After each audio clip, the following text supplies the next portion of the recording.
സമയം അതിരാവിലെ 2 മണിയാണ്. ഒരു ചെറിയ യാത്രയുടെ തയ്യാറെടുപ്പിലാണ്. 3 ദിവസം നീളുന്ന യാത്രയാണ്. യാത്ര അല്പം ദൂരെയാണ്. യാത്രയ്ക്ക് ആദ്യ ദിനം ഞങ്ങളെടുക്കുന്ന കിലോമീറ്റർ എന്ന് പറയുന്നത് 381 കിലോമീറ്ററാണ്. 9 മണിക്കൂറോളം സഞ്ചരിക്കാനുള്ള കിലോമീറ്ററാണ് ഈ 381 കിലോമീറ്റർ എന്ന് പറയുന്നത്. അപ്പോൾ നമ്മൾ പോകുന്നത് കേരളത്തിൽ നിന്നും തമിഴ്നാട്ടിലേക്കാണ്. ആദ്യ ദിനം തമിഴ്നാട്ടിലേക്കും 2ാം ദിനം തമിഴ്നാട്ടിൽ നിന്നും കർണാടകയിലേക്കുമാണ്. അങ്ങനെ രാവിലെ 2 മണിക്ക് ഞങ്ങൾ എണീറ്റു. എല്ലാം റെഡിയായതിനു ശേഷം 2:30 മണിയോടുകൂടി യാത്ര ആരംഭിക്കുകയാണ്. അങ്ങനെ 3 ദിവസം നീളുന്ന നമ്മുടെ യാത്ര രാവിലെ തന്നെ തുടങ്ങുകയാണ്. ഈ 2:30 മണിക്കൊക്കെ യാത്ര പോകുന്നെങ്കിൽ അത്രയും ദൂരമുള്ളത് കൊണ്ടാണ് ഞാൻ എല്ലാ വീഡിയോയിലും പറയുന്നത് പോലെ തന്നെ രാവിലെ ആകുമ്പോൾ ട്രാഫിക് കുറവായിരിക്കും. അതുപോലെ തന്നെ നമുക്ക് വിചാരിക്കുന്നതിനെക്കാട്ടിയും ഒത്തിരി ദൂരം കവർ ചെയ്യാൻ പറ്റും. ഞങ്ങൾ യാത്ര തിരിക്കുന്നത് ആറ്റിങ്ങിൽ നിന്നുമാണ്. തിരുവനന്തപുരം ജില്ലയിലെ ആറ്റിങ്ങിൽ നിന്ന് നമ്മൾ പോകുന്നത് കിളിമാനൂർ വഴി കൊട്ടാരക്കര റൂട്ടിലേക്കാണ്. പോകുന്ന വഴി കിളിമാനൂർ എത്തുന്നതിന് മുമ്പാണ് പുതിയകാവ് ദേവീക്ഷേത്രമുള്ളത്. എല്ലാ യാത്രയിലും ഞങ്ങൾ അവിടെ നിർത്താറുണ്ട്. അങ്ങനെ ആ ക്ഷേത്രത്തിന് മുന്നിൽ നിർത്തിയതിന് ശേഷമാണ് നമ്മുടെ യാത്ര വീണ്ടും തുടരുന്നത്.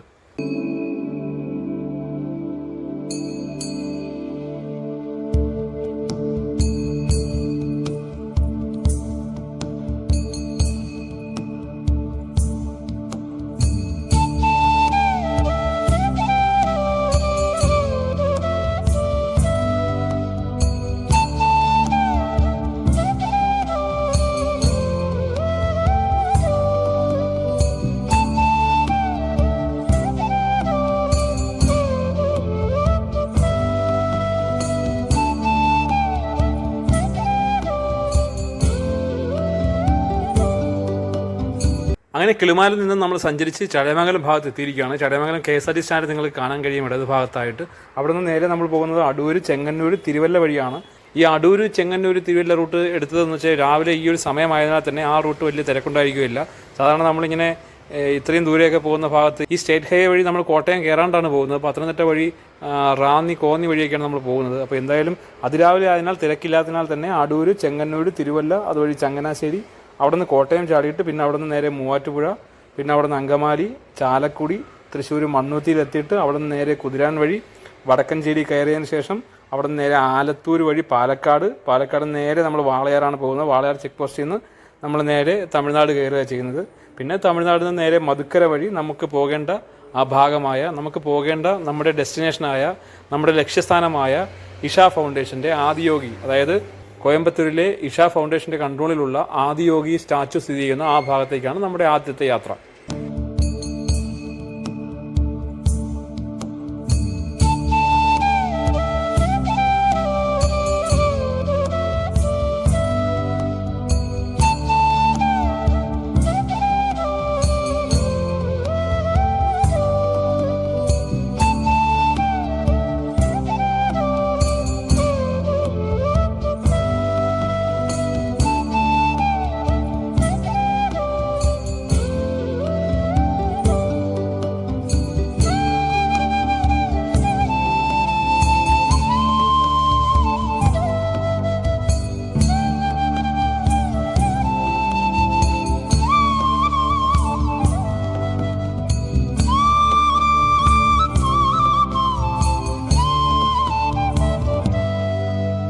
ഞങ്ങളിപ്പോൾ കോട്ടയം എത്തിയിരിക്കുകയാണ്. പ്രധാനപ്പെട്ട കാഴ്ചയായി നിൽക്കുന്ന ആകാശപാത, എന്തായാലും പണി പൂർത്തിയാകാത്ത ആകാശപാതയുടെ കാഴ്ചയും കണ്ടുകൊണ്ട് നമ്മൾ കോട്ടയം കഴിഞ്ഞ് മുമ്പോട്ട് പോവുകയാണ്.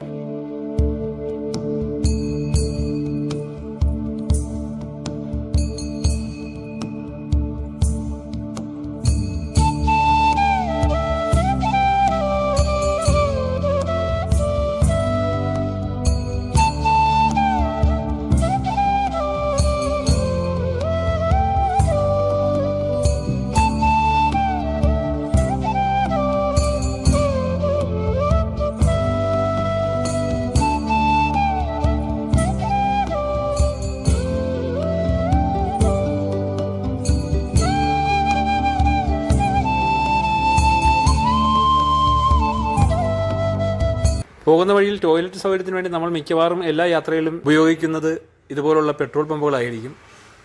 അതിരാവിലെ ആയതിനാൽ ഹോട്ടലുകളൊന്നും കാണുകയില്ല. അപ്പോൾ നമ്മൾ മെയിനായിട്ടും പെട്രോൾ പമ്പുകൾ തന്നെയാണ് യൂസ് ചെയ്യുന്നത്. അങ്ങനെ പെട്രോൾ അടിച്ചതിന് ശേഷം അവിടെ നിന്ന് നമ്മൾ ടോയ്ലറ്റ് എല്ലാം യൂസ് ചെയ്തതിന് ശേഷമാണ് വീണ്ടും മുന്നോട്ട് പോകുന്നത്.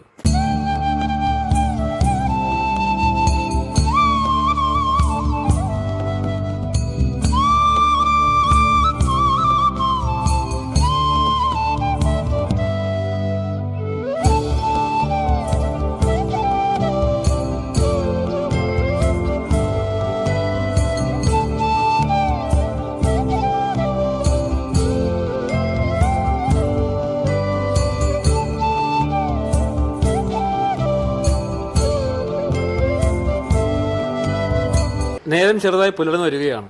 രാവിലെ നമ്മളൊന്നും കഴിച്ചിട്ടില്ല. പോകുന്ന വഴിയിൽ ബ്രേക്ക്ഫാസ്റ്റ് കഴിക്കുന്നതിന് വേണ്ടി കുട്ടികളൊക്കെ ഉള്ളത് കൊണ്ട് നമ്മൾ കുറച്ച് ചപ്പാത്തിയും കറിയും വണ്ടിക്കകത്ത് കരുതിയിട്ടുണ്ട്. എന്തായാലും പോകുന്ന വഴിയിൽ ഒരു ചായ കുടിക്കാമെന്ന് കരുതി ഞങ്ങൾ മൂവാറ്റുപുഴയ്ക്ക് അടുത്തൊരു കടയിൽ നിർത്തുകയുണ്ടായി. അപ്പോൾ അവിടെ കയറിയിട്ട് ഒരു ചായയും അതുപോലെ തന്നെ രാവിലെ തന്നെ നമുക്ക് നല്ല ചൂട് ചെറുകടികളുമൊക്കെ കിട്ടുകയുണ്ടായി അവിടെ നിന്ന്. അപ്പോൾ അതെല്ലാം കഴിച്ചതിന് ശേഷമാണ് നമ്മൾ പിന്നെ അവിടെ നിന്നും മൂവാറ്റുപുഴയിൽ നിന്നും അങ്കമാലിയും അതുപോലെ തന്നെ ബാക്കിയുള്ള നമ്മുടെ സ്ഥലങ്ങളൊക്കെ ലക്ഷ്യമാക്കി സഞ്ചരിക്കുന്നത്.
അങ്ങനെ ഇരുട്ട് പൂർണ്ണമായി മാറിയിരിക്കുകയാണ്. നേരെ നല്ലതുപോലെ പുലർന്നിട്ടുണ്ട്. ഞങ്ങൾ ഏകദേശം പെരുമ്പാവൂർ എത്താറായി. പെരുമ്പാവൂർ എത്തിയെന്ന് എങ്ങനെ അറിയാമെന്ന് ചോദിച്ചു കഴിഞ്ഞാൽ ഈ കാണുന്ന നിറയെ ലോഡുമായി നിൽക്കുന്ന ലോറികൾ എല്ലാത്തിലും വലിയ തടികളാണ്. ഇതെല്ലാം അവിടുത്തെ തന്നെ പെരുമ്പാവൂരിലെ പ്ലൈവുഡ് ഫാക്ടറിയിലേക്ക് പോകേണ്ടതാണ്. അപ്പോൾ റോഡ് നിറയെ ഇതുപോലെ വാഹനങ്ങൾ ഫുൾ ലോഡുമായിട്ട് കിടക്കുകയാണ്. ശരിക്കും ഇതൊരു വല്ലാത്ത കാഴ്ചയായിപ്പോയി. എന്തു തന്നെയായാലും ഈ വണ്ടികളെല്ലാം രാത്രി ഓടിയാണ് ഈ ഒരു സമയത്ത് എത്തുന്നത്. കാരണം രാവിലെ അവർക്ക് സ്കൂൾ ടൈമൊക്കെ ഓടാൻ ബുദ്ധിമുട്ട് തന്നെയാണല്ലോ. കാരണം ആ സമയത്ത് ഓടുന്നത് നിയമവിരുദ്ധമാണ്. അപ്പോൾ അതുപോലെ എത്ര നീളത്തിൽ കിടക്കുകയാണെന്നറിയാമോ വാഹനങ്ങൾ. അങ്ങനെ ആ ഒരു കാഴ്ചയും നമുക്കൊരു അതിശയമായി തന്നെ തോന്നി. തിരുവനന്തപുരത്തുള്ള നമുക്ക് ഇങ്ങനെ ലോറികൾ നിരത്തി ഒരു ഫാക്ടറിയിലേക്ക് അല്ലെങ്കിൽ ഒന്നിലധികം ഫാക്ടറിയിലേക്ക് കയറി പോകുന്നതിന് വേണ്ടി കിടക്കുന്ന കാഴ്ച ശരിക്കും അതിശയം തന്നെയായിരുന്നു. ഈ പറയുന്ന പല വാഹനങ്ങളിലുമുള്ള തടിയും കൂടുതലും റബ്ബറൊക്കെ തന്നെയായിരുന്നു. എന്തായാലും ആ ഒരു കാഴ്ചകളൊക്കെ കണ്ടതിന് ശേഷം നമ്മൾ വീണ്ടും മുന്നോട്ട് പോവുകയാണ്. ഈ കാണുന്നത് കാലടി പാലമാണ്. ഇത് കഴിഞ്ഞിട്ട് നമ്മൾ നേരെ ചെല്ലുന്നത് അങ്കമാലിയിലേക്കാണ്. അങ്കമാലി പെരുമ്പാവൂർ ആ ഒരു ഏരിയയ്ക്ക് എത്തുമ്പോൾ ശരിക്കും പറഞ്ഞു കഴിഞ്ഞാൽ മലയാളികളെക്കാൾ കൂടുതൽ അന്യസംസ്ഥാന തൊഴിലാളികളെയാണ് കാണുന്നത്. നമ്മൾ ഈ പറയുന്ന പോലെ അതിഥി തൊഴിലാളികൾ. അങ്ങനെ കുറച്ചു നേരം നമ്മൾ ട്രാഫിക് സിഗ്നലിന് വേണ്ടി കാത്തു കിടന്ന സമയത്ത് അവിടെ ജോലിക്ക് വേണ്ടി രാവിലെ പോകുന്നതിന് വേണ്ടി നിൽക്കുന്ന ഒരുപാട് അതിഥി തൊഴിലാളികളെ ഞങ്ങൾക്ക് കാണാൻ കഴിഞ്ഞു.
അങ്ങനെ അങ്കമാലി എല്ലാം കഴിഞ്ഞ് ചാലക്കുടി ലക്ഷ്യമാക്കി പോവുകയാണ്. ഇത് ശരിക്കും പറഞ്ഞാൽ നാഷണൽ ഹൈവേ ആണ് ഈ കാണുന്നത്. ഇത് ശരിക്കും നമ്മുടെ തൃശ്ശൂർ പാലക്കാട് നേരെ സേലം കോയമ്പത്തൂർ പോകുന്ന റൂട്ടാണ്. എന്തായാലും നാഷണൽ ഹൈവേയിലൂടെയുള്ള രാവിലെയുള്ള യാത്ര വലിയ തിരക്കില്ലാത്തതിനാൽ തന്നെ നമുക്ക് ഒത്തിരി ദൂരം കവർ ചെയ്യാൻ സാധിച്ചു. പിന്നീട് പാലക്കാട് എത്തുന്ന ആ ഒരു ഭാഗം, ഞങ്ങൾ ആദ്യമായിട്ടാണ് പാലക്കാടിലോട്ട് പോകുന്നത്. ശരിക്കും നമ്മുടെ കേരളത്തിലെ ഒരു നല്ല ജില്ല തന്നെയാണ് പാലക്കാട് എന്ന് പറയാം. ഞങ്ങൾ ഈ നാഷണൽ ഹൈവേ കൂടെ പോകുമ്പോൾ തന്നെ നമുക്ക് ഈ പറയുന്ന പോലെ പാലക്കാടിൻ്റെ ഈ റോഡ് സൈഡിലുള്ള കാഴ്ചകൾ പോലും വളരെ മനോഹരമായി തോന്നി. പശ്ചിമഘട്ട മലനിരകളുടെ കാഴ്ചകളും മനോഹരമായ പല കൃഷിയിടങ്ങളുടെ കാഴ്ചകളുമൊക്കെ വളരെ മനോഹരം തന്നെയായിരുന്നു. ശരിക്കും തമിഴ്നാടിനോട് ചേർന്ന് കിടക്കുന്നത് കൊണ്ട് മാത്രമല്ല, എന്തോ ഒരു പ്രത്യേക സൗന്ദര്യം തന്നെയായിരുന്നു പാലക്കാടിന്. അപ്പോൾ നമുക്ക് 2 ടോൾ പ്ലാസ കടക്കാനുണ്ട്. അതിനുശേഷം കുതിരാനും കഴിഞ്ഞതിന് ശേഷമാണ് നമ്മൾ പാലക്കാടേക്ക് കിടക്കുന്നത്. അതിന് മുന്നേ പാലക്കാടിനെ കുറിച്ച് കുറച്ച് കാര്യങ്ങൾ പറഞ്ഞതേ ഉള്ളൂ. ശരിക്കും നല്ലൊരു മനോഹരമായ ജില്ല തന്നെയാണ് പാലക്കാട്. വളരെ നല്ല രീതിയിലുള്ള സൗന്ദര്യം ഒളിപ്പിച്ച് വെച്ചിരിക്കുന്ന ഒരു ജില്ലയാണ് പാലക്കാട്.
തൃശ്ശൂർ ഇനി 9 കിലോമീറ്ററും അതുപോലെ തന്നെ വടക്കഞ്ചേരി ഇനി 38 കിലോമീറ്ററും കൂടാതെ നമ്മുടെ ലക്ഷ്യസ്ഥാനമായ കോയമ്പത്തൂർ ഇനി 121 കിലോമീറ്ററാണ് ഉള്ളത്. അങ്ങനെ കിലോമീറ്ററുകൾ കുറഞ്ഞുകൊണ്ട് വരികയാണ്. 381 കിലോമീറ്റർ എന്നുള്ളത് ഇനി 121 കിലോമീറ്ററിലേക്ക് ചുരുങ്ങിയിരിക്കുകയാണ്.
ടോൾ പ്ലാസയും മറ്റും ഉള്ളതിനാൽ തന്നെ നാഷണൽ ഹൈവേയുടെ പല ഭാഗവും നല്ല രീതിയിൽ തന്നെ നമുക്ക് കവർ ചെയ്യാൻ പറ്റി, നല്ല രീതിയിൽ സഞ്ചരിക്കാൻ കഴിയുന്നുണ്ടായിരുന്നു.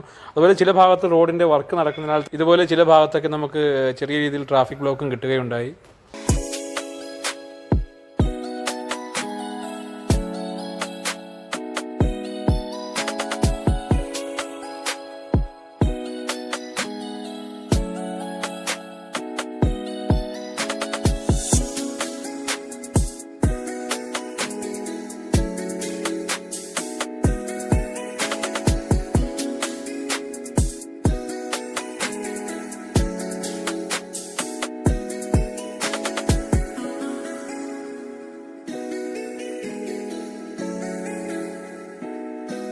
അങ്ങനെ മണിക്കൂറുകൾ പിന്തള്ളി കിലോമീറ്ററുകൾ കടന്ന് ഞങ്ങൾ ഏകദേശം കുതിരാൻ തുരങ്കത്തോട് അടുത്തിരിക്കുകയാണ്. കുതിരാൻ എന്ന് പറഞ്ഞാൽ ശരിക്കും തൃശ്ശൂരിനും പാലക്കാടിനും ഇടയ്ക്കുള്ളൊരു മലയെ തുരന്നുള്ളൊരു ഗതാഗതത്തിന് വേണ്ടി കേരളത്തിലാദ്യമായി അല്ലെങ്കിൽ ദക്ഷിണേന്ത്യയിൽ ആദ്യമായി പണികഴിപ്പിച്ച ഏറ്റവും വലിയ തുരങ്കം എന്ന് തന്നെ പറയാം കുതിരാൻ തുരങ്കം.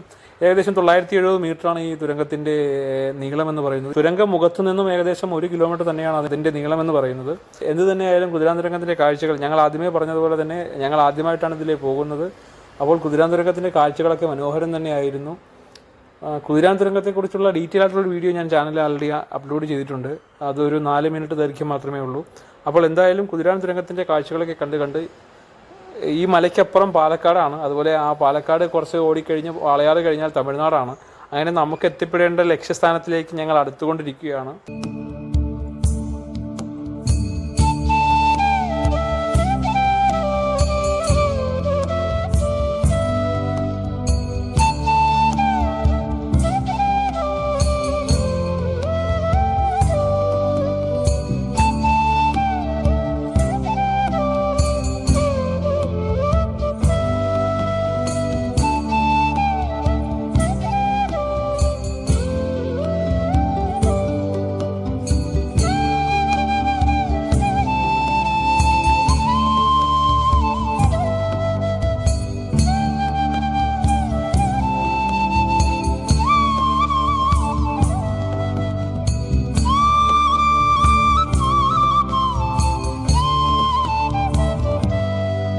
അങ്ങനെ കുതിരാൻ തുരങ്കം കഴിഞ്ഞ് കുറച്ച് മുന്നോട്ട് ഞങ്ങൾ വണ്ടി ഒതുക്കുകയുണ്ടായി, ഞങ്ങളുടെ വാഹനം ഒതുക്കുകയുണ്ടായി. ഞാൻ മുന്നേ പറഞ്ഞതുപോലെ തന്നെ ബ്രേക്ക്ഫാസ്റ്റിന് വേണ്ടി ഞങ്ങൾ കുറച്ച് ഭക്ഷണ സാധനം കുട്ടികളൊക്കെ ഉള്ളതുകൊണ്ട് വാഹനത്തിൽ കരുതിയിരുന്നു. ചപ്പാത്തിയും കറിയുമാണ്. അപ്പോൾ അത് കുറച്ചേ ഉള്ളായിരുന്നു. അത് ഞങ്ങൾ വാഹനത്തിൽ വെച്ച് അവിടെ നിന്ന് കഴിക്കുകയുണ്ടായി. വാഹനത്തിനും അല്പം റെസ്റ്റ് ആവശ്യമുണ്ടല്ലോ. അത് കഴിച്ചതിന് ശേഷമാണ് പിന്നെ മുന്നോട്ട് പോകുന്നത്. പിന്നെ പോകുന്ന വഴി മലബാർ വൈറ്റ് ഹൗസ് എന്നൊരു ഹോട്ടൽ, ഇവർക്ക് 2 ഹോട്ടലാണുള്ളത്. ഒന്ന് ഞങ്ങൾ ഇപ്പോൾ കയറുന്ന ഈ മലബാർ ഹോട്ടലും മറ്റൊന്ന് കോഴിക്കോടുമാണ്. പിന്നീട് ഞങ്ങൾ ബ്രേക്ക്ഫാസ്റ്റ് കഴിക്കും മലബാർ വൈറ്റ് ഹൗസ് എന്നൊരു ഹോട്ടലിൽ കയറുന്നുണ്ട്. ഞങ്ങൾ കർണാടകയിലെ കൊല്ലൂർ മൂകാംബികയിലേക്ക് പോകുമ്പോഴും കോഴിക്കോട് ഇതേ ഹോട്ടലിൽ നിന്നാണ് ഞങ്ങൾ ഫുഡ് കഴിക്കുന്നത്.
അങ്ങനെ രാവിലത്തെ പ്രഭാത ഭക്ഷണമൊക്കെ കഴിഞ്ഞ് വീണ്ടും യാത്ര തുടരുകയാണ്. ഒത്തിരി ടോൾ പ്ലാസകൾ നമ്മൾ കടന്നു പോകുന്നുണ്ട്. പന്നിയങ്കര ടോൾ പ്ലാസയും അതുപോലെ തന്നെ വാളയാറിലുള്ള പാമ്പൻപള്ളം ടോൾ പ്ലാസയും ഒക്കെ ഞങ്ങൾ കടക്കുന്നുണ്ട്. ശരിക്കും ഈ വാളയാർ കഴിഞ്ഞു കഴിഞ്ഞാൽ ഞങ്ങൾ തമിഴ്നാട്ടിലേക്ക് കടക്കുകയാണ്.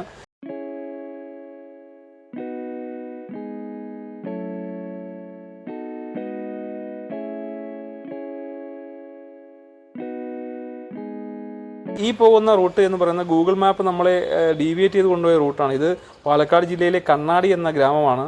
ഈ കണ്ണാടി എന്ന പ്രദേശത്തിലേക്ക് കയറിയപ്പോൾ തന്നെ, ഈ നാഷണൽ ഹൈവേയിൽ നിന്ന് മാറി കയറിയപ്പോൾ തന്നെ ശരിക്കും പറഞ്ഞില്ല, ഞാൻ ആദ്യമേ പറഞ്ഞതുപോലെ പാലക്കാടിൻ്റെ സൗന്ദര്യം, ആ ഗ്രാമീണ സൗന്ദര്യം നമുക്ക് കുറച്ചും കൂടി അടുത്തറിയാൻ കഴിഞ്ഞു.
അങ്ങനെ വാളയാറിലുള്ള ടോൾ പ്ലാസ, അതായത് പാമ്പൻപള്ളം ടോൾ പ്ലാസയും കഴിഞ്ഞ് ഞങ്ങൾ ശരിക്കും പറഞ്ഞു കഴിഞ്ഞാൽ കോയമ്പത്തൂരിലേക്ക് ഇനി വെറും 21 കിലോമീറ്റർ മാത്രമേ ഉള്ളൂ.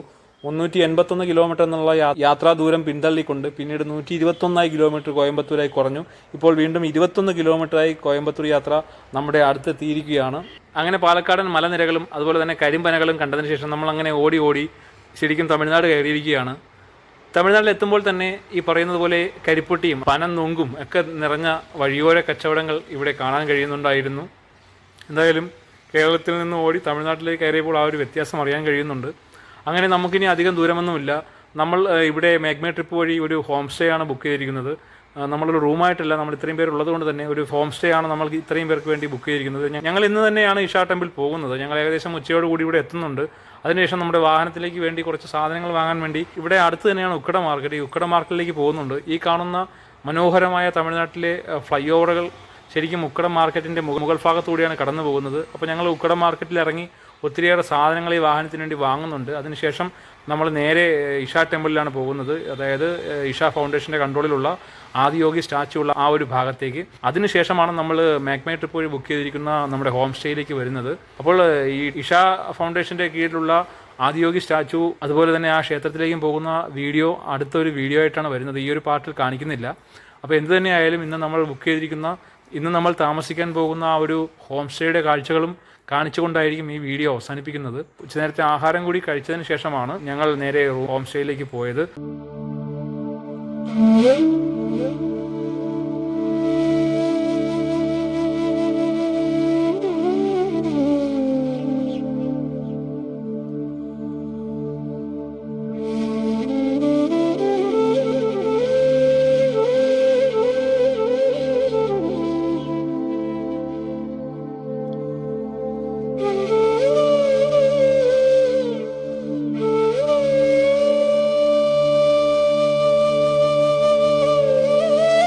ഹോം സ്റ്റേയിലേക്ക് പോകുന്ന വഴിയുള്ള മനോഹരമായ കാഴ്ചകളൊക്കെയാണ് ഈ കാണുന്നത്.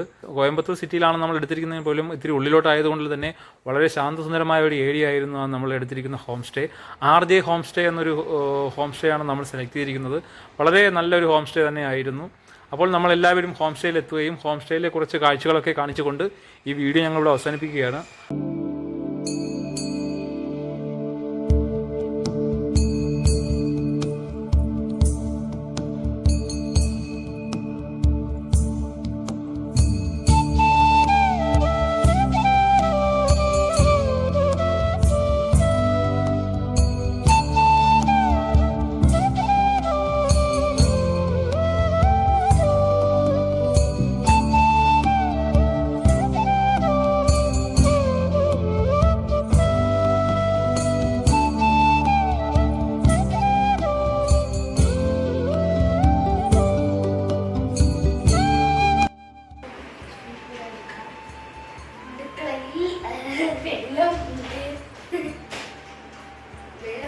വാഷ് ബേസിൻ പാത്രങ്ങൾ എല്ലാം ഉണ്ട്. വേസ്റ്റ് ബിന്നുകൾ 3 ഉണ്ട്. ഗ്യാസ് ഉണ്ട്, ഗ്യാസ് അടുപ്പുണ്ട്, ഓവൻ ഉണ്ട്, വീണ്ടും വെള്ളമുണ്ട്, ലൈറ്റ് ഉണ്ട്, ഫ്രിഡ്ജുണ്ട്. ഫ്രിഡ്ജിനകത്ത് പക്ഷെ ഇതൊന്നും തന്നെ ഇല്ല. കുറേ കബോർഡുകളുണ്ട്, മിക്സി ഉണ്ട്. അപ്പോൾ പാർട്ട് 2ഉം പാർട്ട് 3യും ഒക്കെ വരുന്നുണ്ട്. ഇനി നമുക്ക് ഇവിടുന്ന് ഇഷ ടെമ്പിളിൽ പോയ കാഴ്ചകൾ കാണാനുണ്ട്. അതുപോലെ തന്നെ ഇവിടുന്ന് അടുത്ത ദിവസം ഞങ്ങൾ കർണാടകയിലേക്ക് പോകുന്നുണ്ട്. കർണാടകയിലെ ഹിമവത് ഗോപാൽ സ്വാമി ഹില്ല് 365 ദിവസവും കോട കൊണ്ട് മൂടുന്നൊരു ക്ഷേത്രമുണ്ട്. ഹിമത് ഗോപാൽ സ്വാമി ഹില്ല് ഏകദേശം 710 വർഷങ്ങൾക്ക് മുമ്പ് ചോള രാജാക്കന്മാരുടെ കാലഘട്ടത്തിൽ നിർമ്മിച്ച ക്ഷേത്രമാണ്. ക്ഷേത്ര ദർശനം മാത്രമല്ല, ഞങ്ങൾക്ക് ആ പ്രദേശം കാണണമെന്നുള്ള മോഹം ഒത്തിരി വർഷങ്ങൾക്ക് മുമ്പേ ഉണ്ടായിരുന്നു.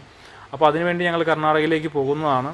അപ്പോൾ എന്തു തന്നെയായാലും ഈ കാഴ്ചകൾ തുടരുന്നതാണ്, യാത്രകളും തുടരുന്നതാണ്.